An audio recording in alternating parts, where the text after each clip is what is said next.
नमस्कार। India debate में आप सबका स्वागत है। मैं हूं आशुतोष। मित्रों, मैं सहारा के निवेशक बंधुओं से एक आग्रह कर रहा हूं कि उन्होंने मुझे बहुत सारे टेलीफोन कॉल्स किए हैं।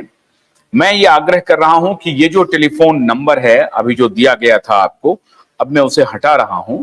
आप हमसे अगर बातचीत करना चाहते हैं तो हमारे शो के दौरान हमसे बातचीत कर सकते हैं।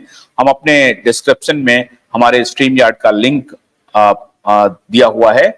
आप चाहे तो हमसे अभी इसी वक्त लाइव जोड़ सकते हैं, हमसे बात कर सकते हैं।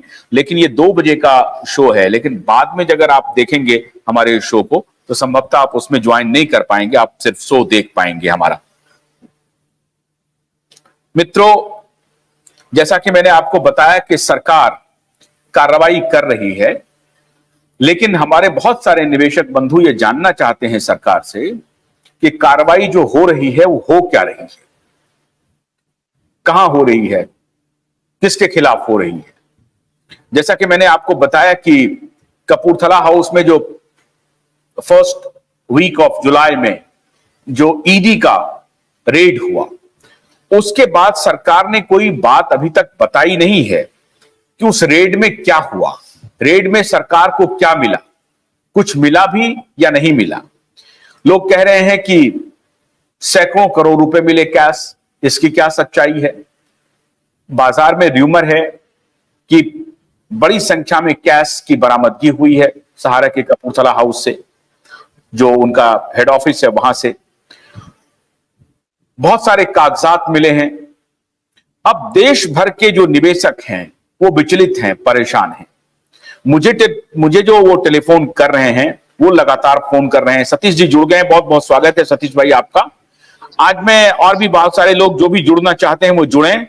और संजय नायक, बहुत स्वागत है संजय जी आपका। आज मैं आप सबसे ये बात करना चाह रहा हूं कि सरकार को क्या करना चाहिए। जैसे अभी एक्शन हुआ है तो हमने ये मांग की है कि ये एक्शन हो रहा है, ये दिखना चाहिए।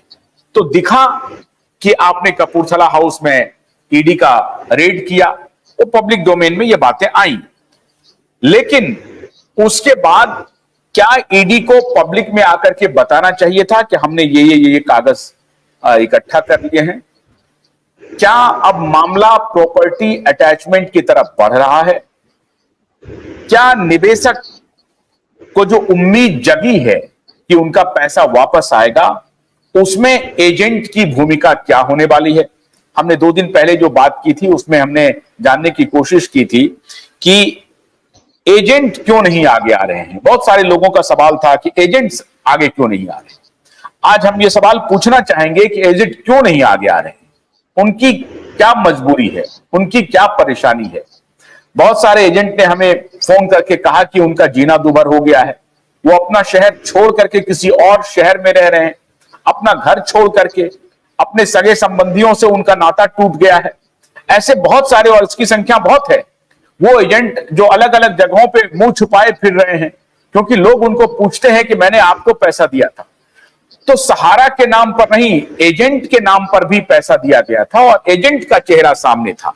और जो एजेंट अच्छा परफॉर्मेंस करते थे, अच्छा निवेश करवाते थे, उनको सहारा प्रबंधन उनका गुणगान भी करती थी, उनको प्रशस्ति पत्र देती थी और इस तरह से उनका कारोबार चलता था। आज मैं नायक साहब, सतीश जी तो जुड़े हैं, मैं आपसे जानना चाहता हूं, एक तो आप क्या चाहते हैं सरकार से। अब जब ईडी की कार्रवाई हो गई है, आपकी क्या इच्छा है कि क्या कपूरथला हाउस में ईडी के रेड से बात बन जाएगी, या सहारा के जितने दफ्तर हैं उन सबके ऊपर रेड होना चाहिए और वहां से सारे कागजात सीज करने चाहिए। क्या यह बात होनी चाहिए? आप क्या चाहते हैं संजय नायक जी? आशुतोष जी नमस्कार। मंच पे बैठे हुए हमारे बड़े भाई सतीश चतुर्वेदी जी को भी प्रणाम करता हूं मैं जी। आशुतोष जी, मैं आपको बताऊं, जमाकर्ता कार्यकर्ताओं को अपने भुगतान से मतलब है और अगर हो सकता है तो जो इसके दोषी हैं उसको सजा। इससे ज्यादा किसी को कोई लेना देना नहीं है कि ईडी क्या कर रही है, सरकार क्या कर रही है या सरकार की एजेंसियां क्या कर रही है। इन चीजों से जमाकर्ता का, कार्यकर्ता का की जिम्मेदारियों का परिचालन नहीं हो सकता। उसके ऊपर जो लायबिलिटी है जमाकर्ता के ऊपर, अपने परिवार की, बच्चों की, और जो कार्यकर्ता के ऊपर लायबिलिटी है निवेशकों की, वो भुगतान से ही संभव है सर। तो सबसे पहले प्राथमिकता भुगतान की होना चाहिए, क्योंकि जो पोर्टल बनाया गया है उस पोर्टल के हिसाब से कंपनी ने काम नहीं किया है। जिस हिसाब से पोर्टल बनाया गया है, मैं पुनः दोहरा रहा हूं, उस गाइडलाइन के हिसाब से पूर्व में कंपनी ने वैसा कार्य नहीं किया है। ना तो आधार कार्ड से उसका एफडी कार्ड का मिलान हो रहा है, ना उसके आधार कार्ड से डेट ऑफ बर्थ का मिलान हो रहा है, क्योंकि पहले वोटर कार्ड चलते थे, उन्हीं वोटर कार्डों के आधार पे ही आईडी बनी और आईडी के आधार पे वो साल दर साल निवेश होता रहा। और बात ये रही जो ईडी की, इनकम टैक्स की, तो साहब ये आज का नहीं है, हम तो बरसों से सुन रहे हैं कि कई बार कपूरथला कॉम्प्लेक्स पे रेड पड़ी, छापे घले और कई संदिग्ध चीजें मिली और इनके खाते सीज हुई। ये सहारा के लिए कोई बड़ी बात नहीं है, और अगर ये हम बात करें तो कार्यकर्ता के लिए भी कोई बड़ी बात नहीं है, क्योंकि ये सब बरसों से सुन रहे हैं साहब। और ये रेट तब पड़ती है जब आप कुछ न कहीं गलत है।